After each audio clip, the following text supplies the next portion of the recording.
Level 6. Inner work and social connectedness. The external, materialistic world is shaped by values, emotions, beliefs, and thought patterns. In order to change the external world, there may be places where people can find peace and emotional support, and form thoughts for a prosperous, regenerative, sustainable, Gibbons, 2020, future. By delving deeper into the inner aspects, people can allow themselves to take the steps towards their desired change. Charles Eisenstein. The decisions that need to be made by people at all levels, even at the top, require courage to go against economic pressure, corporate culture, and so on and so forth. There is a lot of pressure to make decisions that serve life, and that requires courage, no matter what level of the hierarchy you are at. And courage comes from love. So if we want the juggernaut of environmental destruction to change course, we must summon the courage that comes from love for life. What gives love for life? Love? Or is there some kind of formula that we have to tell everyone? Okay, you want to save the environment. You want to be a good person. All right, then love more. But you can't tell anyone to love more. You can create conditions in which love can flourish. Translated quote from English. From the film, Water is Love. The situation at level 6 is as follows. We are back from our journey through time. We are taking time to slow down. We are arriving fully in the present. We are all part of nature. We have come together here to learn more about how we can improve our livelihoods. What could be a process that allows us to move forward together rather than ending up here? How can we, as natural beings, interact with ourselves, other people, and nature in order to bring about long-term change?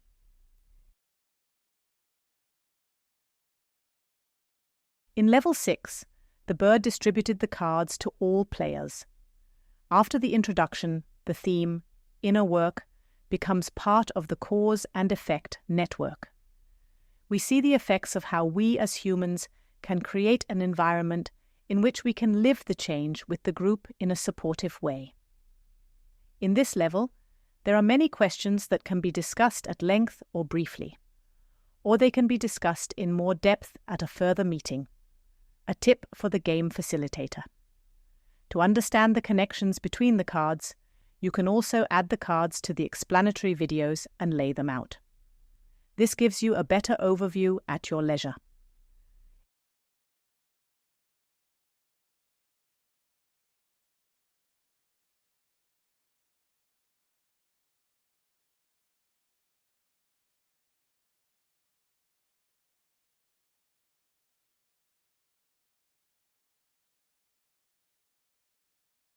In order to be able to do inner work, a safe environment is needed.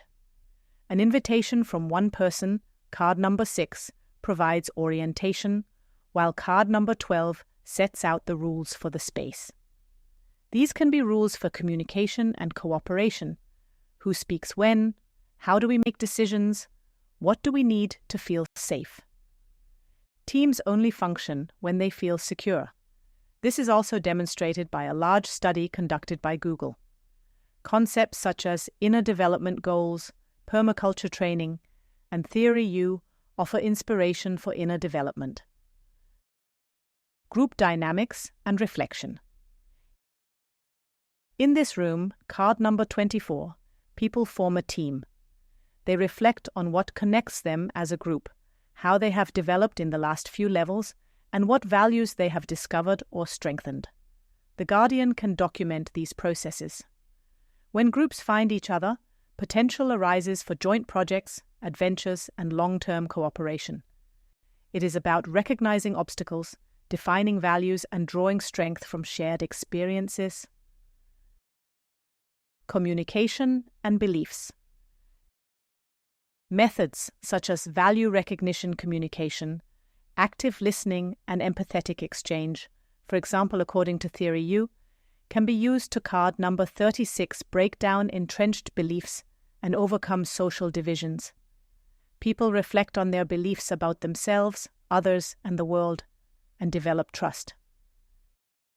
Shared visions and new actions.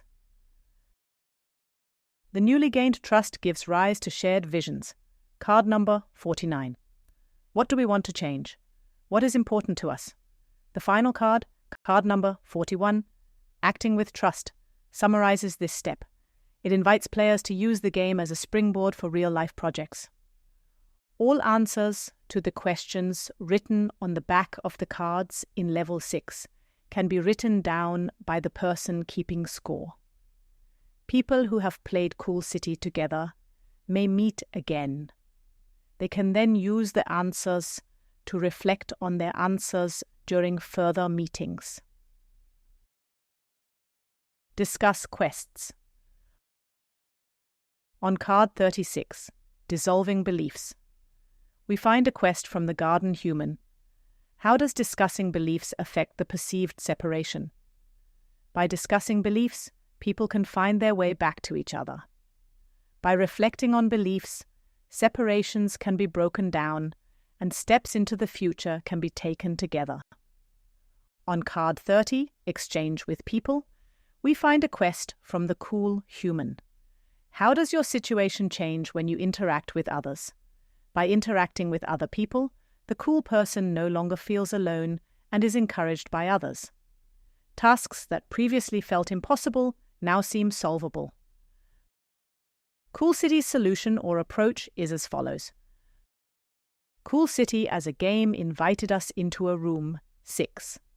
Some rules defined the room, 12, for us, so that we could meet and form a group, 24, and exchange ideas, 30, about ourselves and our values. We can question our beliefs, 36, and have a shared vision for the future, 49. Together, we can act with confidence, 41, and change the future outcome. We can now implement regenerative activities. The questions could be, do we want that? Where and when will we meet next? Now Level 6 ends, and reflection follows.